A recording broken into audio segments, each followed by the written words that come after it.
Welcome back to Cottage Designs by Erin, where I'm going to be showing you some of my favorite Christmas cross-stitch patterns. I had a lady reach out to me on the cross-stitch video where I was going through the basket showing all of my patterns, and she said, "Oh, I love this so much." She said, "Could you possibly make a video showing us some of your patterns?" Because she said, "I just like to look at patterns." So that's what I decided to do. So I have a big binder here in front of me, and it is full of nothing but Christmas patterns. And so I thought I would share some of my favorite Christmas patterns with you. So one of which is Leisure Arts. It's called Victorian Ornaments. And I don't know, I'd say it's probably from the 80s or 90s, just given the mauve and country blue on here. 1990. Yes, I was correct. And why do I like these? I think they're cute. I decorate in pink for Christmas. I collect 1950s pink ornaments, and that is my favorite thing. Every room has a little theme. I do pink in the living room. I do gingerbread men in the kitchen. I do purple in my bedroom. And I've kind of gotten away from the red and green over the years, but I still like it. So there's that. So then it would only follow that I would have gingerbread men, cute little patterns here, and I don't know what those are out of. I also like traditional looking patterns like this rocking horse. I think that's kind of sweet. I don't know if I would decorate with that nowadays, but I like the traditional look of it.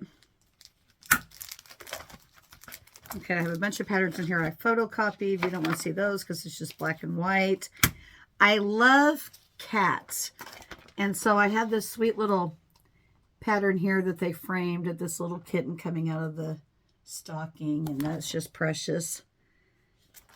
Let's see what else we have. Snowmen. My daughter likes snowmen, so I always have quite a few snowman patterns. This is by Diane Arthurs, who later in the 90s and 2000s designed Amish patterns, but this is really sweet. My daughter loves aqua. Her whole house is aqua and gray and white. So we tend to like where our heart follows. Here's a pretty little snow woman. Imagine if you did that on an aqua background, how pretty that would be. I love poinsettias, and I like pink poinsettias, so this is sweet. I also love Victorian black background needlepoint, so here's a pillow that says joy on it.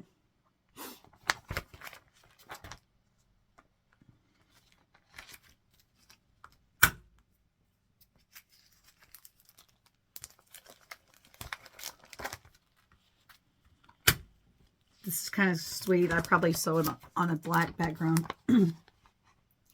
Keep Christmas in your heart.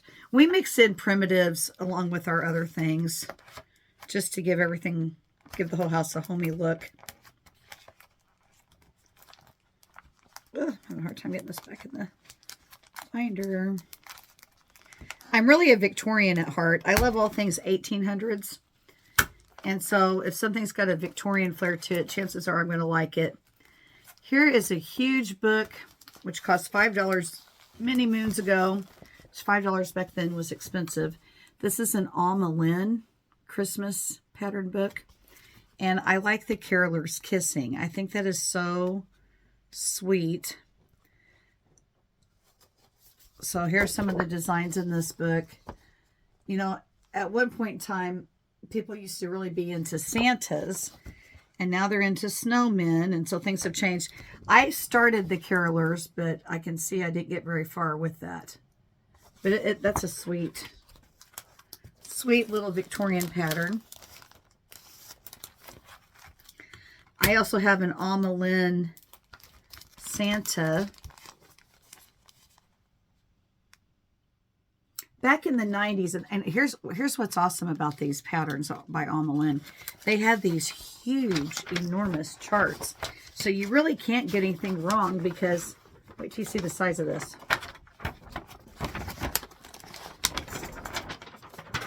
Here is the pattern for that cross stitch design. It is massive. And see, if you zoom in on it, you can see how every little stitch is a color for their skin tone or their hair, their clothing. It's fabulous. I would never ever part with this. Even if I don't make it, I'll never part with it, because they don't make patterns like this anymore. There used to be a little blue house in a town 45 minutes away, and the little blue house was called Friends in Cross Stitch. And the lady that owned it had, I don't know how many, hundreds and thousands probably of patterns. And she liked to sew. So if you cross stitch something, she could sew it to a pillow for you or whatever you wanted done. It was a novelty to go there. I like this. I don't know why I like this, because it's kind of depressing looking. She looks like she's grieving at Christmas, but I think the colors are beautiful. I like her red hair. So that's, my daughter's never liked that pattern. She's like, Mom, something's wrong with that. I guess it looks sad or something. Oh, Rest Stop is very popular. $3.95 back in the day by Stony Creek. My dad loved red cardinals, and he would feed them all winter long. And Catholics have a saying that if you see a red cardinal, it's someone from the other side coming to visit you. And so I have an affinity for cardinals because my dad loved them, and now every time I see him, it makes me think of him. Then here's just a standard from 1999, an ornate Christmas design. On the other side, we have, I think it's shepherd's bush. It's a little snowman. And then we have snow babies. I never got to collect snow babies, but I thought they were neat. There's a snow baby design. Kind of sweet. Okay, then I have a section here of ornaments. It's kind of fascinating how they used to stitch them on perforated paper, and then you cut out the design. I've never made any of those. This is Amelin Santa on the back side of that. Back in the days, a longer burger basket. More Santas.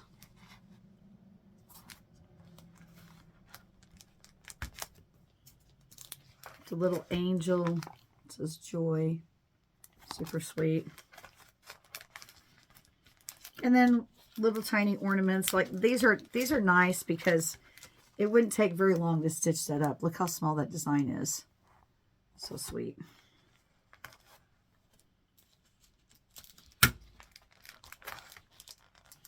Oh, and then we go into Gloria and Pat Precious Moments ornaments. I always wanted to stitch this little kitten. I think that little kitten is cute. My daughter wanted me to make a whole tree full of Precious Moment ornaments. That never happened. I'm kind of glad I didn't, because I doubt very much now if she would appreciate them after I did all that work. But when she was little, she thought it was the greatest.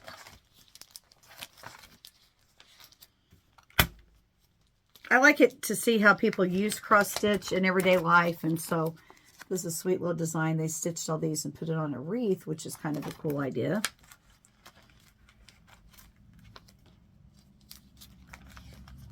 It's a little old Tannenbaum that says little tiny.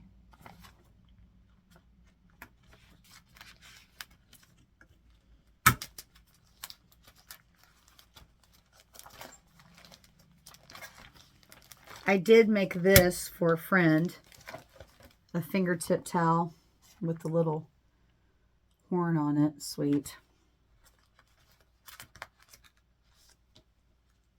I made some of these where you stitch the little design and put it in a grapevine wreath. I did that for a few years. I got away from having all different kinds of ornaments to all the ornaments being the same. Like if I buy pink ornaments, they're all the same design. So I didn't really do this too much anymore.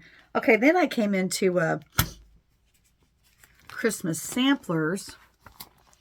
Over the river and through the woods. Very sweet. On this side we have good tidings to you. and to all your kin. So then what do we have? We have a red and green sampler. That's sweet.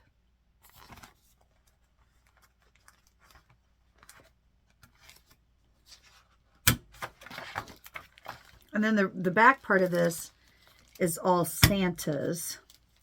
I've never stitched a Santa, but I probably will one day. I like that on the black background.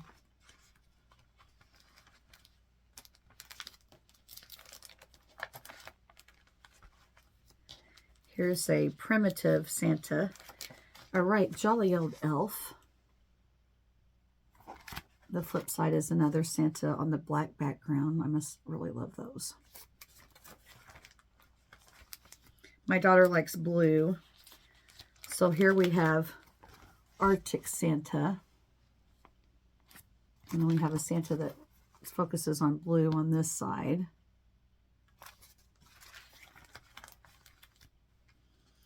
Next it goes into stockings. I started some stockings, never finished them, lost interest. I would not stitch stockings anymore. Just because my grandkids all have, they all bought their stockings at Hobby Lobby. Everybody picked out what they wanted, and so there's no point in making any, but this is super beautiful. I like they sewed crystals on it. It makes it look like ice. It's very pretty. And then I have made this before, but I don't remember who I made it for. But it's a Christmas stocking. And I used to have a bunch of these Charles Craft Christmas stockings, and then you put your hoop between the top and the bottom and stitch that. Kind of nice. And then there's a hardanger stocking here, which you can only imagine how long that would take to make this thing. I made my daughter and I stockings out of red and green calico when she was a little girl, and I still have them. They look tremendously outdated, but they've held up for 30 years, so 31 years, so I guess that's good. Here's a beautiful cut work hardanger stocking, which is nice. And since my bedroom's purple, I'm sure that's why I saved that. And here's some little Charles Craft, little tiny stockings here that have little sayings on them. So basically, I use magazine, upright black magazine holders to organize my magazines. And then I use binders with protective sheets to organize these patterns. And on the outside, I've got cross-stitch Christmas. I have all kinds of patterns. I mean, thousands of patterns. But I try to keep them neatly organized so that they don't take over my life. And I also try to keep them covered because I don't ever want a mouse or anything to get into them, something horrible. So, you know, the holidays, they take on a different tone. I've lost both of my parents. My mother and my dad are both gone. And once my parents passed, my brothers and I don't get together anymore. And so it's just my daughter and my grandkids. And it's not the same as it used to be. But kids make the holidays special. And you never know what they're going to want you to make them or whatever. You know, my daughter, she wanted me to make her a tree skirt, and then we couldn't agree on a pattern, and we couldn't agree on colors. And then she went to Hobby Lobby and bought her tree skirt. And so, you know, things are just not what they used to be. People don't value handwork like they did at one time. And even worse, they want to go to Hobby Lobby and buy made in China things when you could hand make something that's got sentimental value behind it. But, you know, times change, people change. And as long as you're happy with your environment and your decorations, that's all that matters. Please give my video a like and thumbs up. Please subscribe and come back for more sharing of patterns, ideas, sewing tutorials. I'll have it here. Thank you. Bye.